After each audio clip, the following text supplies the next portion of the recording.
जय हिंद, जय भारत। सभी देशवासियों को हार्दिक शुभकामनाएं नए वर्ष की। पूरे भारतवर्ष के जो पूर्व नेता मंत्री हैं सभी नई विचार करते हैं, तो नई विचार करते हैं। अध्यात्म गुरु कहता है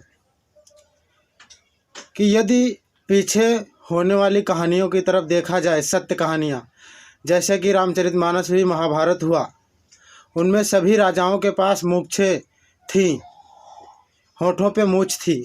तो उसी प्रकार पूरे भारतवर्ष में मूंछों का रखने का आदेश किया जाए, माताओं को साड़ियाँ पहनने का आदेश किया जाए, मर्द का बाना पहनने का औरतों को, माताओं बहनों को कोई तात्पर्य नहीं निकलता। उससे गलत प्रभाव पूरे भारत पे पड़ता है।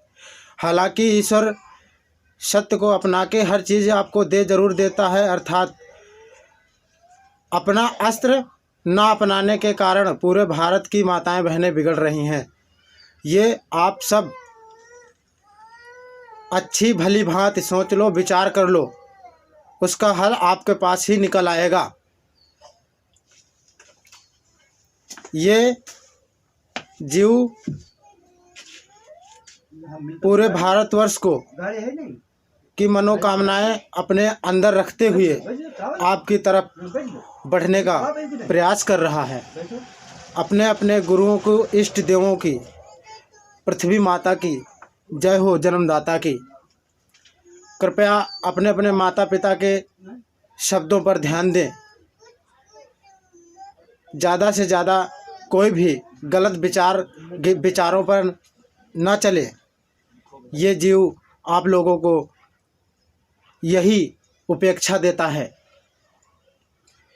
कि अर्थात यदि आप लोग अपने गांव की ही ज़मीन बिकवा रहे हो या किसी का घर खरीदवा रहे हो, प्लाट बिकवा रहे हो, पैसा तो आपको अवश्य मिल जाएगा। अर्थात आप ये नहीं समझ पा रहे हो कि ये खेल कौन रहा है अपने देश के साथ।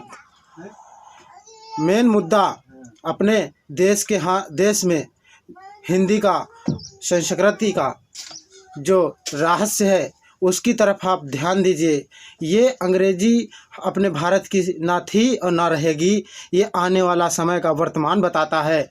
अर्थात एक के सहारे ही दुनिया खुशी मनाती है और एक के सहारे ही दुनिया मिट जाती है। ये अध्यात्म गुरु कहता है। दुनिया कहती है कि ईश्वर भोलेनाथ जी मक्का मदीने में बंद हैं, तो अर्थात वो भी आपके देश के अंदर रहने की इच्छाएं बहुत तेज़ी से बना रहे हैं।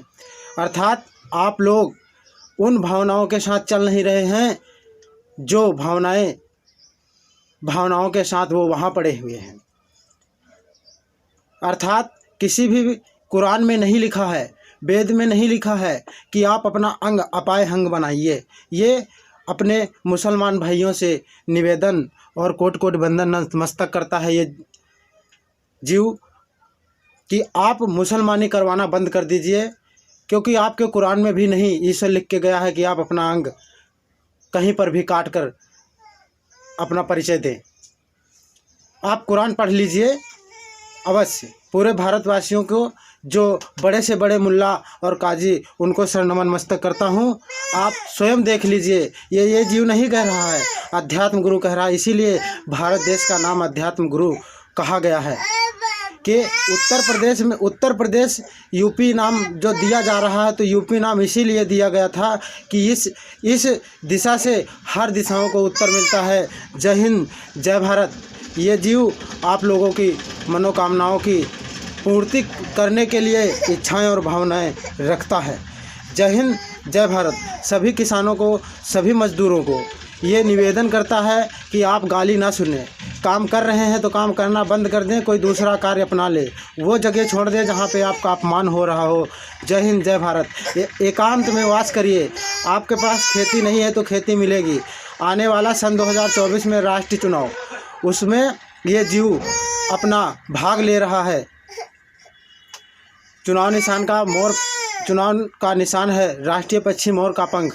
जय हिंद, जय भारत।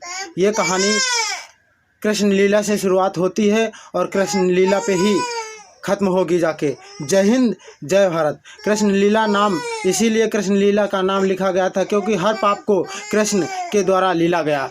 हर जो है ज़्यादा से ज़्यादा पाप अत्याचार करने पे विद्वान को खत्म करने की क्षमता दी थी श्री कृष्ण भगवान को। जय हिंद, जय भारत।